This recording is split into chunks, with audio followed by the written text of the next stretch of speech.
The concept of football hell takes many forms, like trying to get a ticket for the cup final when you actually support one of the two teams playing, or getting to Wembley and then finding that you're sitting next to David Mellor, or finding out that your new club song is being recorded by Anton Deck and that your new manager is Alan Ball. Or if you're a manager, having your centre forward do something like this. Central now trying to stitch up this match with a fourth goal. And look at this from Noah Hickey. He beats the goalkeeper and for some inexplicable reason decides not to put the ball into the back of the net. And out he comes again. He loses control of it, this time to Elric, and over the top it goes. An inexplicable miss there from Noah Hickey. Of course, we all have our own personal view on what hell would be like. For me, it would be being tormented by little red devils for all eternity. Or, as it's more commonly known, watching time added on for injuries at Old Trafford, with Alex Ferguson pointing at his watch and saying, "Oi ref, that was never eternity!"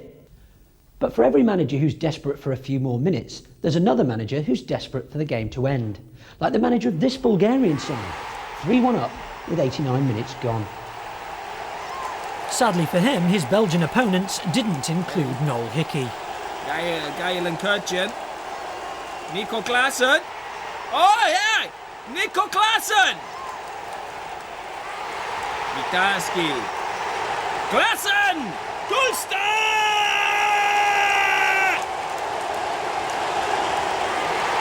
Kalenda! Oh, incroyable!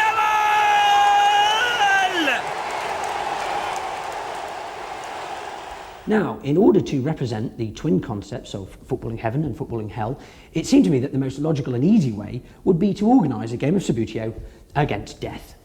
Hello. Nice outfit. There's a fashion tip for Ian Dowie. So, Death, how are you feeling? Obviously not well. Right. Now, my team is going to be representing heaven, and obviously is the 11 greatest footballers of all time, or the 1972 Stoke League Cup winning side. Banks, Marsh, Pejic, Bernard, Smith-Bloor, Connery, Greenough, Ritchie, Dobing, Easton. With a controversial decision, replacing John Mahoney is in fact Ian McCulloch of Echo and the Bunnymen. And on Death's team? We have Carlton Palmer, Andy Sinton, Keith Curl, we have Jeff Thomas over there, and Brian Hodgson. So predominantly players that Graham Taylor picked to play for England? Yeah, he's my manager. Right, so Graham Taylor's one of your boys? Graham Taylor, yes. He has the number of the beast. Oh, Eric Hall's phone number. It's a technical term. Right. Well, I think we should get on with the game. And so Stoke are in possession. Sorry, Heaven are in possession. Conroy's got the ball, sips it inside to Ritchie, who knocks it back. And supporting the attack is Dennis Smith. And Smith must score, and Smith... You did that? I do it all the time. Even the best players can be Noel Hickey once in a while. Archie ball played back again by Hoddle. Well, he can't believe it. I don't think the Spurs fans can either. Normally when they are laid on like that for Hoddle, then the goalkeepers have to watch out. This was the moment Glenn Hoddle found God. Row Z, seat 54. Alan Shearer, of course, is no Noel Hickey. Wilcox puts this in. Yule tries to reach it out to Ripley. Back in again, and a goal for Ferguson. Shearer somehow. How did he miss that? Digby can't believe it, and I don't think Shearer can either. When Alan misses, he goes the Kevin Campbell route. This ball ended up in Nottingham. The Europeans, of course, are much more technically gifted than us.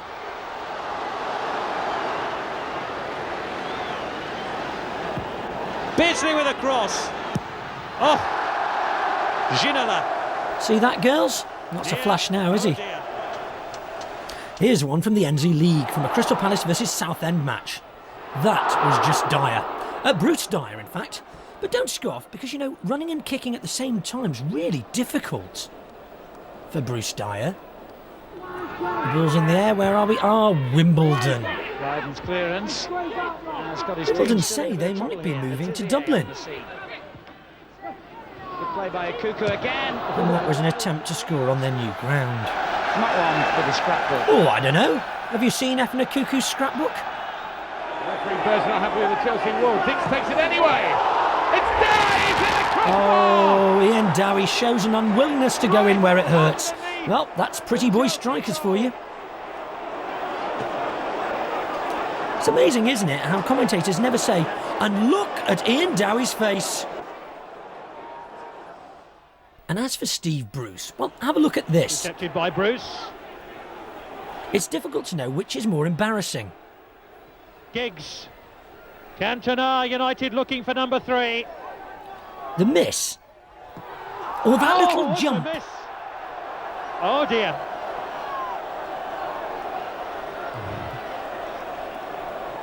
The miss is bad, but this jump is criminal.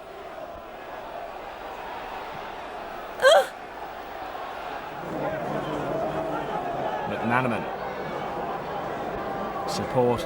Now in the centre, there's Barnes. How did he miss that? Well, he thought he was playing for England.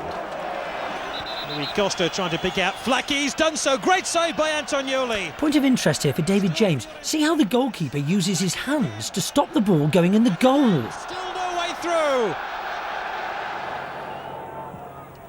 This action is like a typical Stoke stag do. First of all, you're in Blackpool. Second of all, everyone's trying his luck. And third of all, no one manages to score. Right, lads, let's go back to Yates's.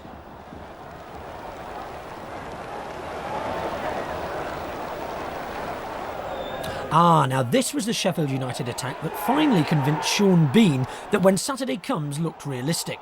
In fact, it was during this scramble that Andy Gray's virtual reality computer finally blew up. Rather unlike nothing more than doing impressions of old Arsenal teams. Here's Brian Marwood, and look! It's John Jensen! Only with slightly less fashionable hair. It's important to remember that football is a team game. A balanced team will contain a skillful ball player, an accurate passer, and more often than not, Noel Hickey. I think the commentator sums this one up. Right over the top, now's the chance, there's a man alongside him, he should score here!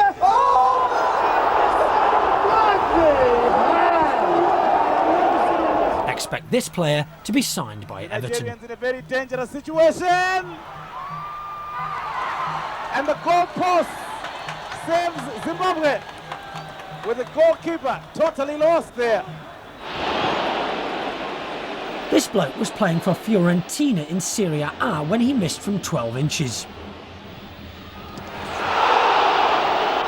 You never saw Gary Lineker do that. But then he never usually played that deep. Diego Oviedo again. Spare man in the middle is a chance for Makeda's second. Maybe not. Definitely not. Noel Blake, you know, used to play for Stoke. And this is why.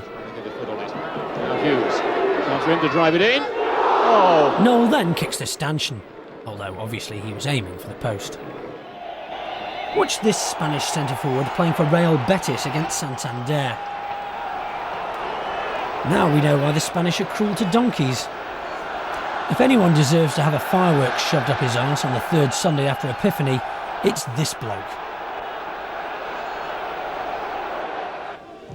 The Dutch have played beautiful football over the years, although they have been dogged by bad luck. Still, it looks as if they finally shrugged off the loss of Marco van Basten.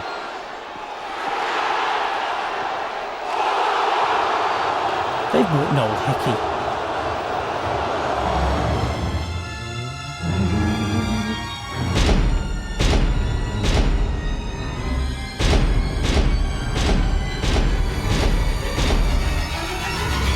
What is it, Mummy? Would you like your friend to stay to tea, dear?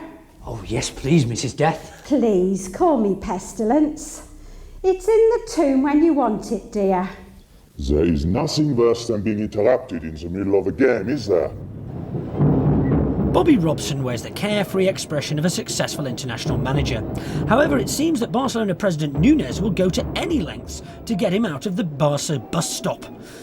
Even doing a player swap deal with the Apache Indians for their chief, big drum banging.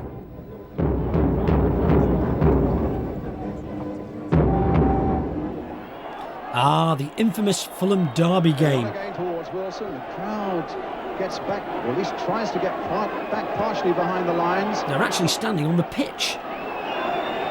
Wilson once again, and he was actually tackled by somebody in the crowd. The linesman's flagging. Well, that was always likely to happen. If you look carefully, the fan actually doesn't get the ball at all.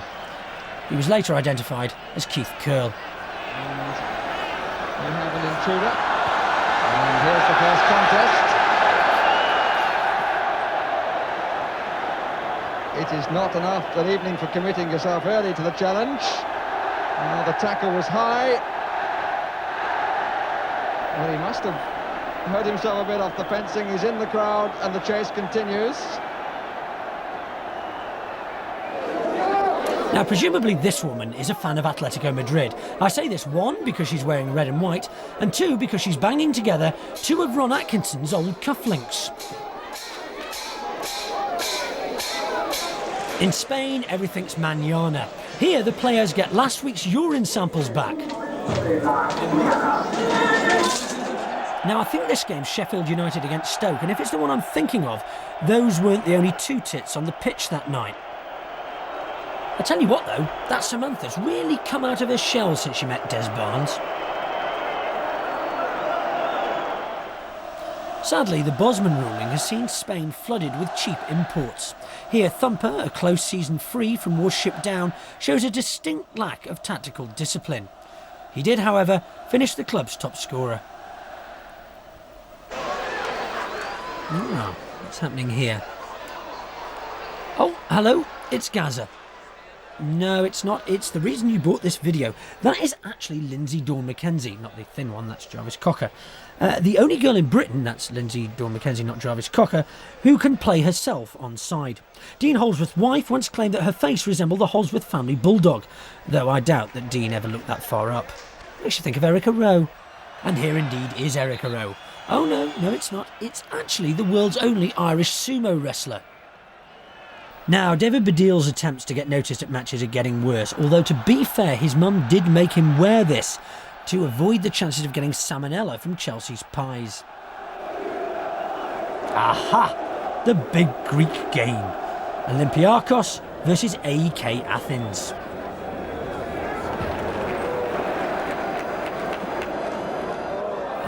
You see, that's the trouble with Greek games. You can't have the floodlights and the kettle on at the same time. Goal celebrations are getting more and more complicated. Here the blue team does an impression of a side that's just scored a goal, but then has it disallowed and the other team runs up the other end and scores. I think they do it very well. And Compostela, as they celebrate, have left their defence open. Echeverria, Guerrero! What an incredible turn of events! Still in Spain, linesmen's complaints that refs were ignoring them led to this ridiculous situation. During the second half, he had to spin a plate on that. For anyone unfamiliar with semaphore, this man is saying, never ever buy a big flag. They're a bugger to dry and you miss half the game waving them round like this. Also, everyone hates you. Well, you didn't want to see any more of that, did you? I mean, there's a sudden death playoff going on here. Actually, Nick, I have a little confession to make. At the moment, I'm not actually deaf. I am working my way up, but at the moment, I'm known as groin strain. What, you mean you get injured a lot? No. I tend to give rather than to receive. I strike at the most unexpected moments. Would you like to see some of my handiwork? Well, if it means you'll be my friend, yeah.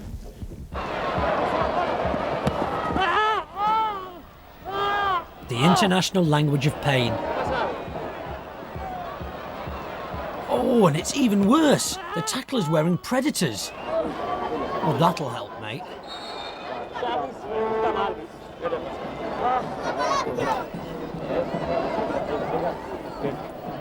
Sports psychologists and hypnotists are being used more and more in the game. Here, a hypnotist has convinced the red team that this player is Paul Daniels. Naturally, the red team react in the way that anybody would upon seeing Paul Daniels. Do you like that, Paul? Not a lot. We do.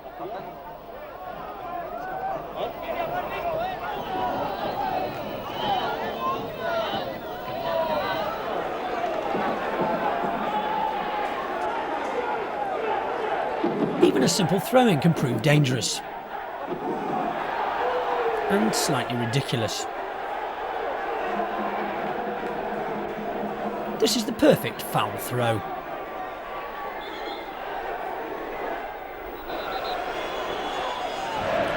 Here's Sebastiano Rossi of AC Milan going down after being hit by a toilet roll in the game against Parma. To be fair, the injury was more complex than originally thought. It was later discovered that the roll's quilted effect had smudged his mascara.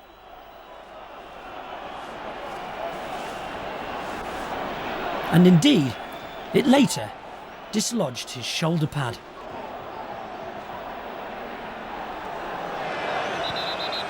Injuries, of course, aren't always bad. For instance, players sometimes take it out on the linesman. And incredibly, the Oviedo fullback Sergio stamped on the referee's assistant foot accidentally. Now, this is what I call dissent. This is one of my personal favourites. Watch this player as he goes down, felled by Paul Ince's aftershave. Ince is 8 yards away, but having aftershave that strong is deemed in Italy to be ungentlemanly conduct. Of course, there are safer alternatives to risking life and limb on the football pitch, and the following clip doesn't demonstrate one of them. The new Indonesian national stadium insisted on the very best of hod carriers. The game out there, however, is dogged by hooliganism, though bizarrely, much of it is self-inflicted. These blokes all looked at themselves in a funny way and then spilt their own pints. Much of the game's rules have sadly been lost in translation, and the Indonesians believe that the phrase size 5 ball means ball doused in unleaded petrol. Recently, the scorer of a hat-trick had his house burnt down when he took the match ball home. However, they still seem happier on the ball than Lee Chapman ever did. In Europe, of course, the game is much safer. However, rigid tactics have begun to make it predictable. Remember, no spinning, and if the ball gets stuck in the corner, a bunch of giants will come and tip the table up. Years gone by saw an inventive alternative to the pools panel. When games were off, the result was decided by an invention from the man who brought us Mousetrap.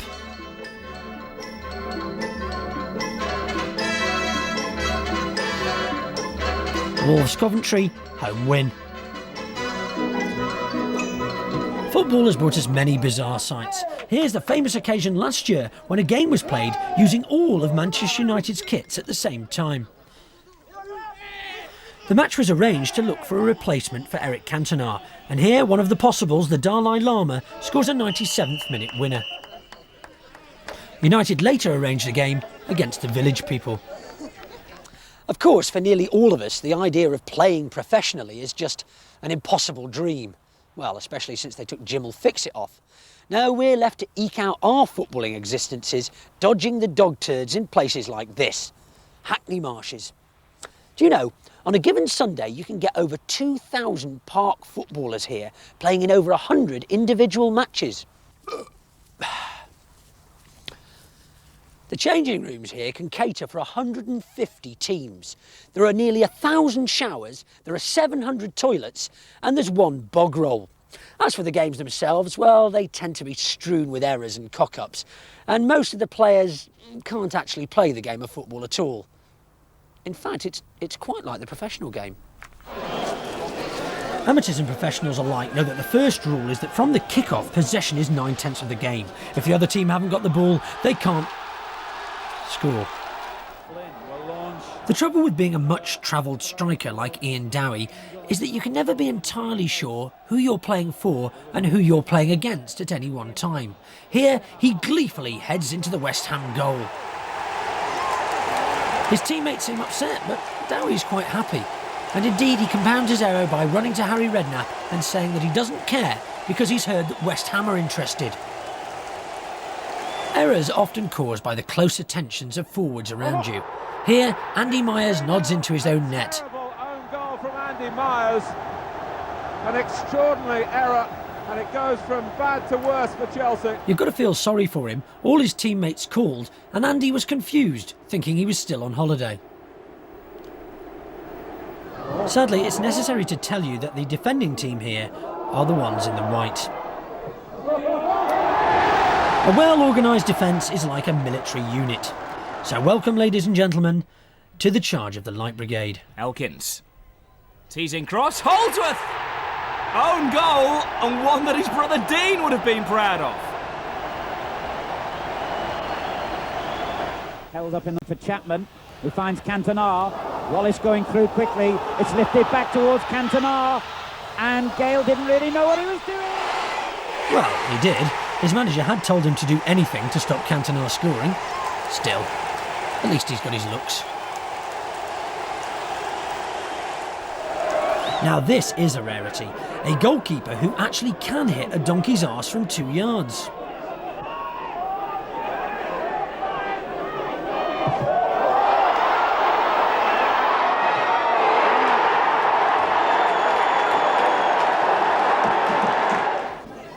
And here's what happens when centre-backs try to be delicate. That's over the goalkeeper's head by Phil Botton, it's gone in! Cheer up, chicken. The more they try, the worse they get. Overlap, McDermott looking for Waddle. With Metcalf there, and he's put it in, that's an own goal. Nice shorts, Imre. By Stuart Metcalf. This is Reading's goal of the season. They didn't manage any others. Sit by the defender. Williams had support in the centre if he can find him. Oh, Adams! That would be sad if that was the winner with 4 minutes to go.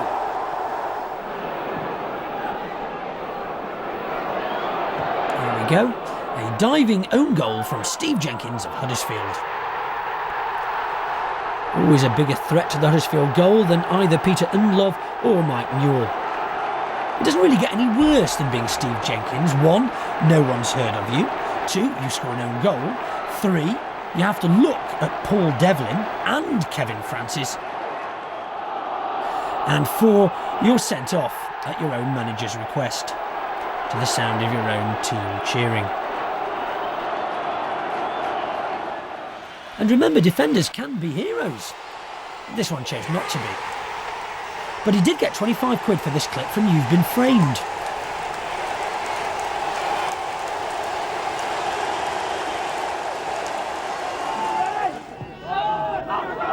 King retreats. Appeal for handball, it's a goal!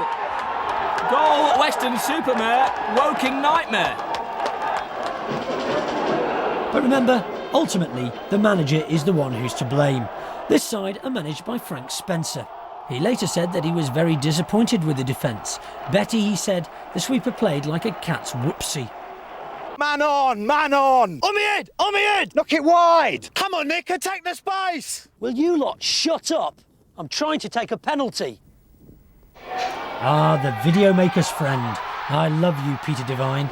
So Teddy and Tottenham's friend, Teddy Sheringham. Into his career in the Premiership with Manchester United, taking on yet another of the Cantona jobs. Against Ian Walker, who can dance on his line, and Sheringham hits the post and he can't play it as he comes back. Sheringham 0.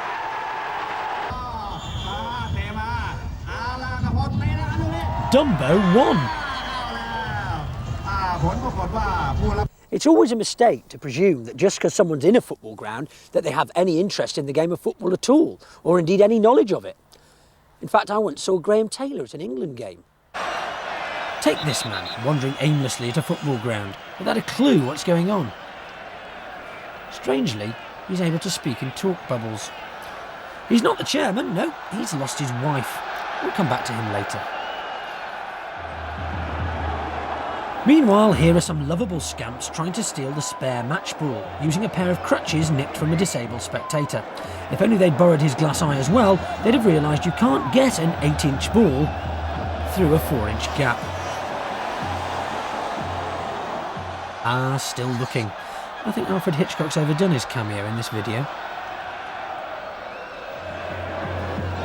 Meanwhile, the theft of the ball continues. Still, it's not as if anyone's seen them, other than a peak time audience of 20 million, including their mums, dads and bearded grandmother. Well done, lads. Ah, now he's found her. Hard to see how he lost her in the first place, really, considering that he's actually married to Pat Butcher. And she doesn't believe him. Did you get me that can of Fanta? What can of Fanta, my sweet? Boys, why try and rescue the bag with a sink plunger when there's a perfectly good pair of crutches available? Quick, get the bag out of sight. They say David Hillier's in these parts. Meanwhile, Bruce Rioch has slowly but surely been getting his compensation from Arsenal. Of course, the professional game may be healthier, fitter, cleaner even, but park football still has much to commend it. Disputes, for instance, are always solved very efficiently. Goal! Oh, come on, he was offside! Onside, mate. He was miles off! He was played on by that bloke over there. He is in a different game, he's wearing stripes. I said he was onside. Well, yeah, I mean, now you say that, I mean, he might have strayed onside. Here, were you in holding the baby? No, mate, no, you've confused me with someone else. See? Amicably settled. If only professional football was like that. But of course it isn't. It's hell. This is a game between Jamaica and Toros Netha. It's difficult to know what a referee's meant to do in this situation. He looks rather pathetic blowing his whistle. In fact, I know that no referee I've ever seen could deal with this, and I'm not sure that a NATO peacekeeping force could either. Apparently the brawl was started when a South Londoner in the crowd shouted, "It's an early bath for you, Cantona." The Jamaicans find that this is a common occurrence during their games, and are so laid back that even in the middle of the fight, this bloke's going to have a bit of a sit down. The Jamaican FA, though, are quids in. They never have to buy any beers for their opponents after the game. The Torres Netha team reacted by dyeing their hair to imitate a player who'd been sent off in that fracas. The same thing happened at Leeds when Thomas Brolin was sent off. All their players went to Sweden for 6 months and ate chocolates.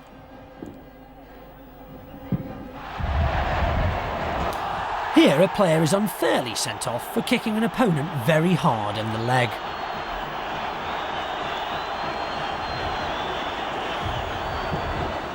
He later claimed not to have made contact. He also said he never went near this door. Let's hope for everyone's sake there's some soft bog paper in the toilet. Mind you, the door's obviously faking it. Just look at him. Be asking for the carpenter next. Maradona won this bout after kicking his opponent in the balls behind the ref's back. He later claimed that this was the foot of God. Ah, to see him in there with Mike Tyson. When it comes to unequal contests, try this Orient v Stevenage match for size. No, not the teams on the pitch. Just the phrase, "you and whose army." It rather backfires. This brawl actually began with a traditional Eskimo greeting, followed controversially by a traditional Romford greeting.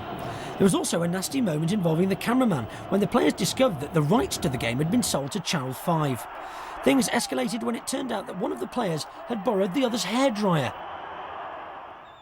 In Spain, there's a player who spends all game trying to be sent off on account of his agoraphobia. When he is, his appreciation's there for all to see. Actually, he looks a bit like Jerry Francis, only thinner. A ver qué pasa con este tiro libre. No, no me diga que van a echar al 8 de Aldo Civi. ¿Por qué? Por demorar. Y así parece, ¿no? Se va expulsado entonces Mauro Camoranesi. El implacable... Look, it's Steve Stone and William Hague.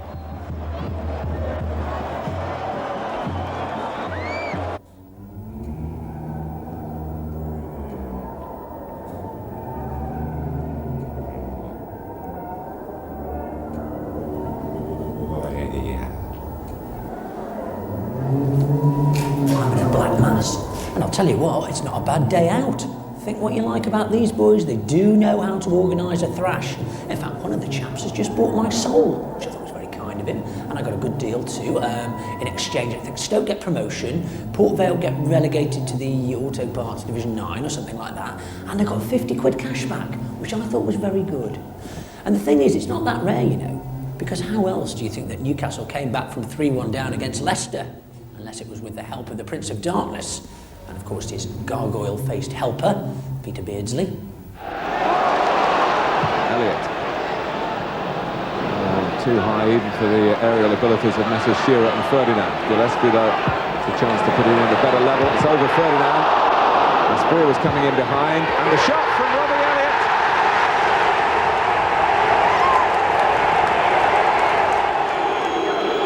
Wanting here to try and get Leicester an equaliser. They've been behind for most of the match. Matt Elliott! Well, Elliott is the name today.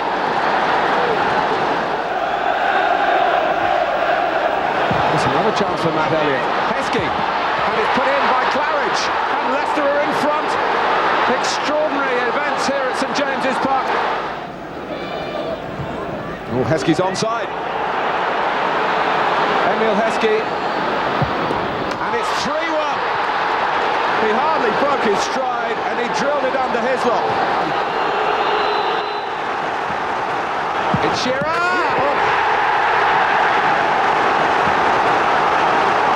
Newcastle 2, Leicester 3. It almost ripped the net asunder.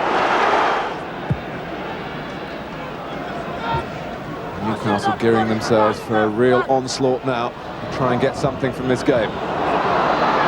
Shearer!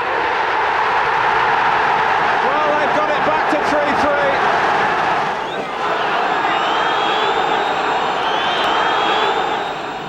It's not the first time Mike Reid has pointed to his watch when Leicester have been dallying. Lee, Ferdinand, Clark, Rob Lee! Newcastle have won it! Alan Shearer's got a hat-trick. They were 3-1 down, and Kenny Dalglish and his players can celebrate an extraordinary victory. But witchcraft, my dears, is a fickle mistress. Akatia makes the run down the right. It's a lovely ball to pick him out. Fowler, let it run on to McManaman. Brilliant! Absolutely brilliant goal! Well, the last time Steve McManaman scored a Premiership goal was that bizarre effort at Tottenham. Fowler could be on for one here for Liverpool. It's hit the post and it's in! Liverpool have scored 2 in a minute. Martin. And Liverpool have it back. Redknapp. There's a long one for Fowler, and it's reached him. It could be 3.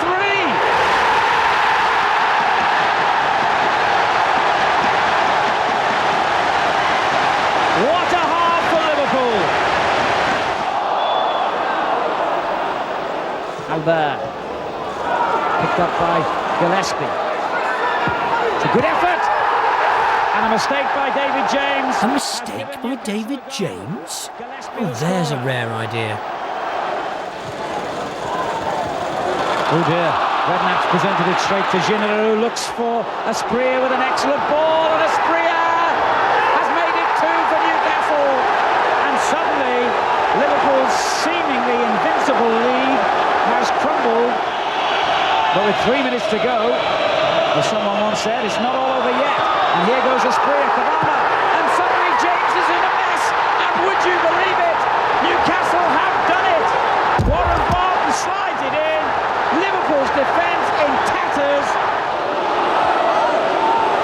Well, we've got to get the ball in the box again here. And up goes Berg, and they've done it! Oh, incredible Fowler! It's a repeat 12 months on, and Liverpool are back in front. I don't believe it, I really don't.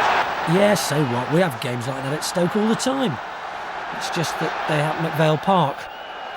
I don't know which Stoke fan did a deal with the devil to inspire this QPR comeback, but I'd like to buy him a half. Well, times are tight. Oh, and the touch is in from Glover.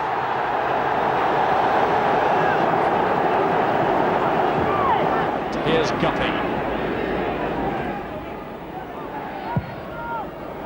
It's a deep cross, and it's in!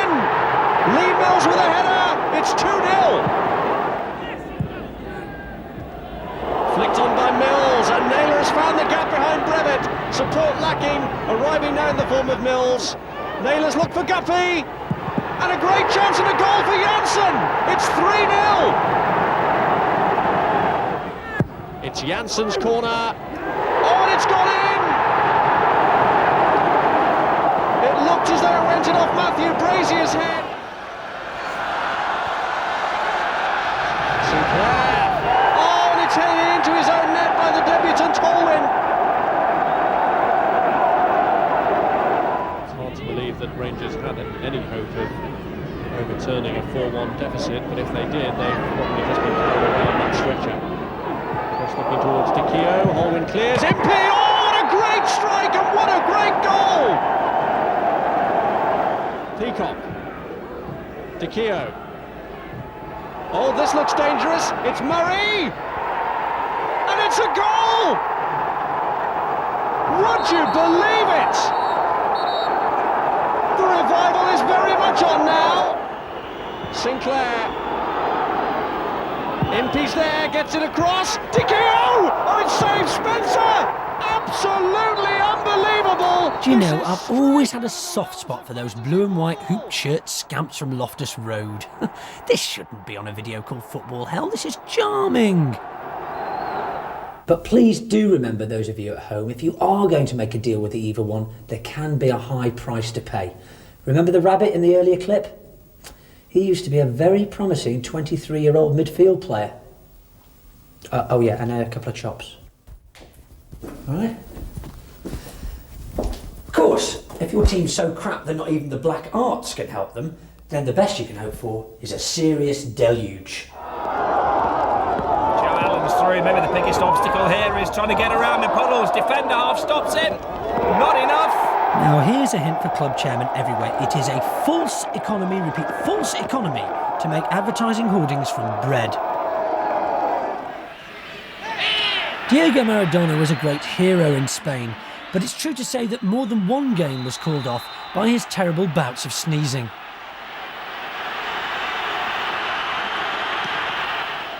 Hoddle takes. And Navas.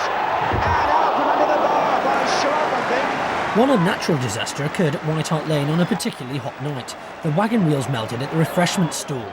Gary Mabbitt's shirt was later bought at an auction by Gaza, who ate it. I'll tell you what, things are really hotting up round here. Apparently, there's a virgin in the building. Well, let the fun and games commence, I say. You can imagine what's going to happen to a virgin in a place like this. All right, lads, looking at the virgin, are you? Lads? No, because you see, I'm not a virgin. No, because I've done it lots of times. I have. Does it count on your own? Quick, run the goalkeeping cock-ups before something similar happens to me. Oh, God, where's Roger Cook when you bloody well need him? Well, as a matter of fact, he's at White Hart Lane, investigating the mystery of how Ian Walker ever played for England. Still can't lose Carr. He has now. Oh, it's gone in! Oh, dear! What an embarrassment for Ian Walker. He can smile, and I don't know how. Here's Brentford's keeper Kevin Dearden playing in a match against Bristol Rovers. Now, what were the odds against that happening? Well, actually, there's a guy in Malaysia who could tell you. Kevin, out of desperation, asked the referee to disallow the goal on the grounds that the bell had already gone for the end of playtime. Toto should get this one.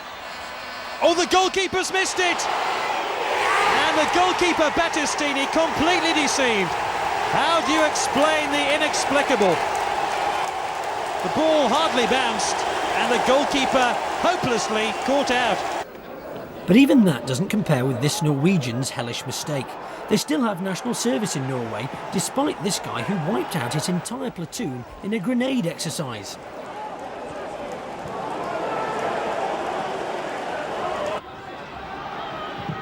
Berger seems to get his feet right for that at all. And Besant now, Barnes with a goal to aim at. Is it going to go in for John Barnes? Besant roaring, can't keep it out, and Barnes has scored an extraordinary goal. And Graham Souness will be apoplectic about that. Now, I'm not sure where this one comes from, but by the look of the crowd, I'd say the Scottish Second Division. Although from the look of the football, it's probably the Premier. Definitely the Premier. Now, you have to feel sorry for this keeper. And do you know why?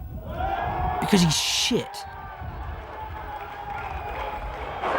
The professional game is so unforgiving. You always pay for your mistakes at the very top level.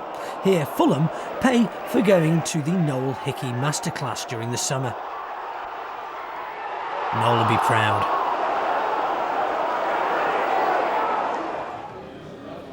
Sechs. Dann Ballberührung Nummer 7 zum alles entscheidenden Eigentor zum 2:1. As the commentator says, Eigentor, Sun 2, Sun 1. Here's another error by the same Swiss keeper, Corminboeuf. His team Zamax are the only side in Europe actively trying to sign Dave Besant and Bobby Mims. He is, however, the only current professional goalkeeper who is half man, half seal.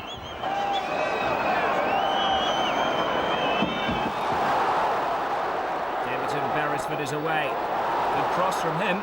Dalton's header. Oh, Simon Tracy's fumbled it in.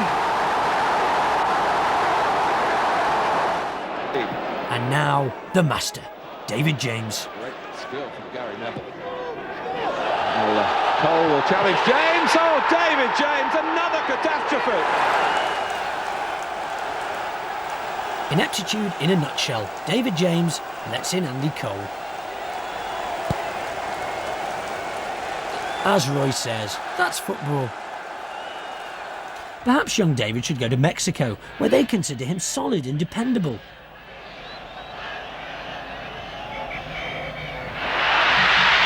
The frightening thing there, to me, is that the forwards seem to expect it.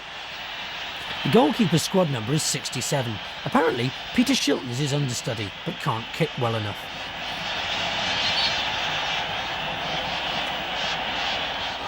Dutch international keeper Edwin van der Sar is wily enough to try and win a goal kick off this forward. I think wily's the word. Obviously, being a goalkeeper, he'll think that this goal was the fault of the midfield. Personally, I blame his parents. Atalanta's keeper here would really be better deployed on the bench. And still in Serie A, here's the Brescia keeper presenting a gift-wrap goal to Scaravi of Genoa. He came too early, probably still watching the Lindsay Dawn-McKenzie clip. Meanwhile, in Vienna, a manager regrets picking a very tall 14-month-old baby who can't walk.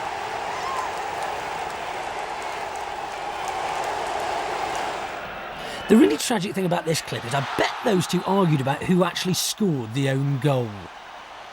I didn't, it was going wide.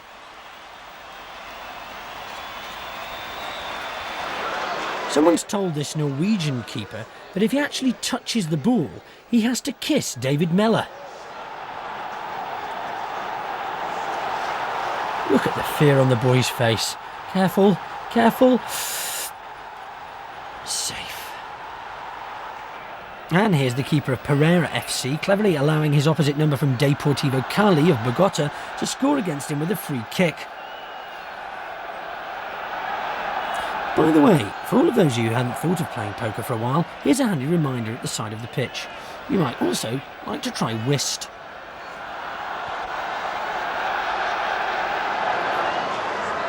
Now, in Ireland, here's a keeper scoring direct from a kick, showing that ever-famous luck of the Irish. Mind you, pedantry insists that I point out that the other goalkeeper is also Irish. The Dutch, of course, play total football.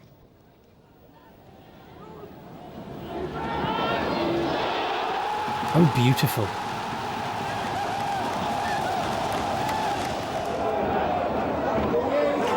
They also dabble with rush keepers. This one's a Red Indian. The attacking keeper is a mixed blessing. He might get you a goal, and a sublime one at that.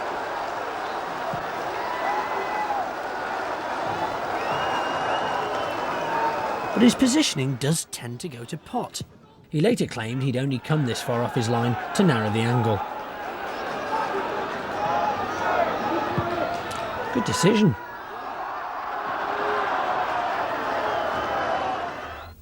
Phew, that was a stroke of luck. Luckily they fell for the old "what kind of a boy do you take me for, I never do it on the first date" line, which has worked out doubly well for me because on Friday they're taking me to the pitches.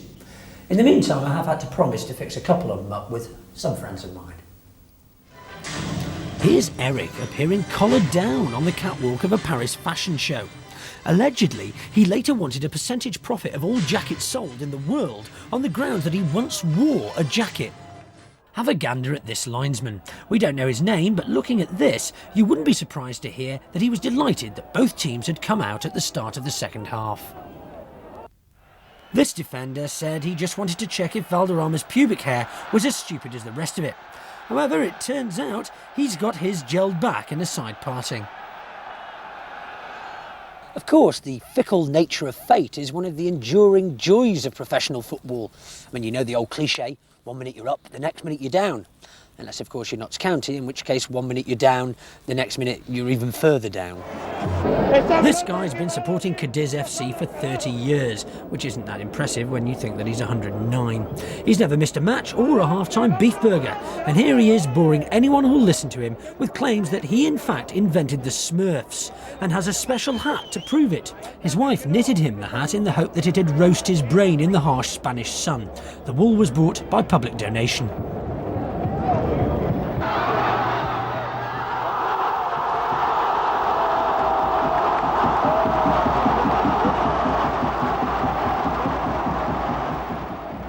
He claims that a Cadiz goal is better than sex for him and demonstrates his favourite method.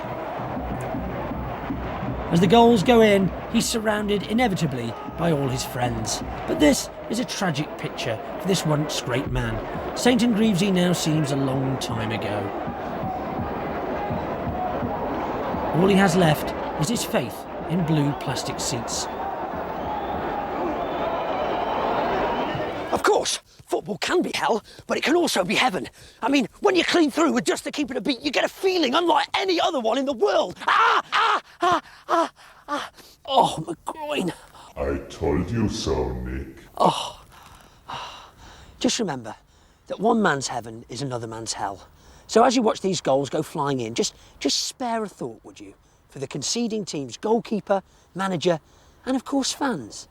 And then, well then just laugh at them. Dear,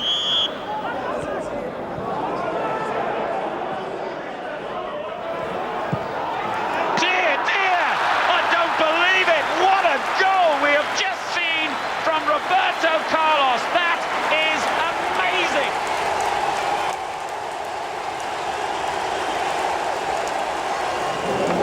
Or how about this, the fastest goal ever scored by Murray for Adelaide versus Sydney United.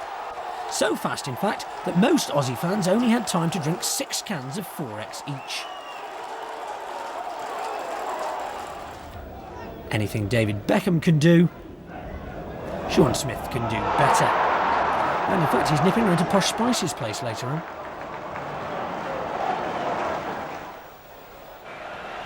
Here's that amazing bicycle kick from Trevor Sinclair. And the shot, oh, magnificent! That show off. is brilliant! Fantastic goal! Or how about these goals by Ronaldo, the finest player in the world today? Trying everything to stop him without a great deal of luck. Ronaldo slaloms into the defence. What a goal! What a goal! It had everything. Started inside his own half. They tried to pull him back. It had the drag back, the dribble, the pace. It seemed it took on the whole team. And then he slid it past the goalkeeper. Even Bobby Robson was dumbfounded by that one. Ronaldo, 4 defenders. He squeezes through the gap. Ronaldo!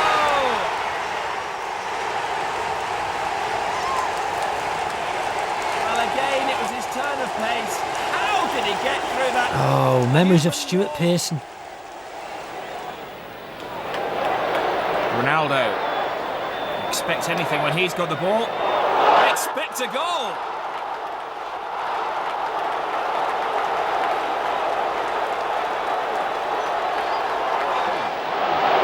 Zola. Managing to evade the challenge from Signori. He's got Benarivo outside him. Aspria through the middle here. Aspria with the shots! Magnificent goal! And here's Vink of Genoa scoring the kind of goal you never see, mainly because it invariably happens when you go off to the loo. Oh, have they scored?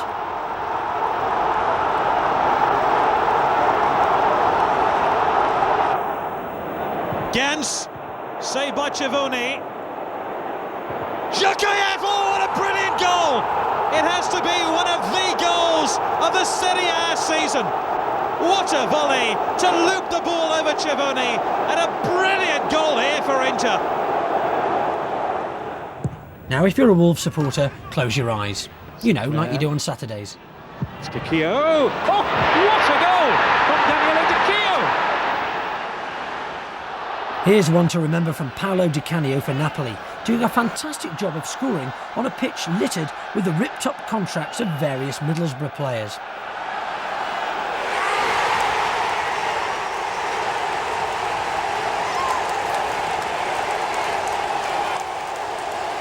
And who better to leave you with than Diego Maradona, who seems sometimes in league with the devil and sometimes kissing God. Little Diego in his Mars shirt there. Coincidentally, the planet he was on when he scored that goal. Well, that's just about it for this video, so we're going to bid you a fond farewell. You might not see me again, but believe me, you'll definitely see him. Come on, Smiley. Now, what I was saying was, you see, if people are here for eternity, you should brighten it up a bit. Because in football, a week's a long time, so eternity, you're talking, well, it's more than a week. You know, it's a lot more than a week. It's like watching Southampton for a season. Do you know what I mean? And so what I'm saying is a bit of natural light, maybe a picture or two on the wall.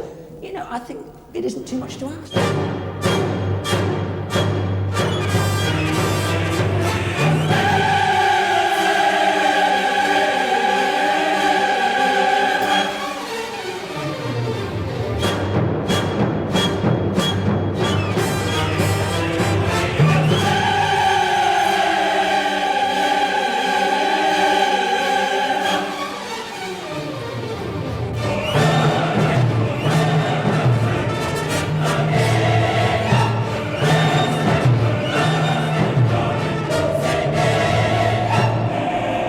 bye.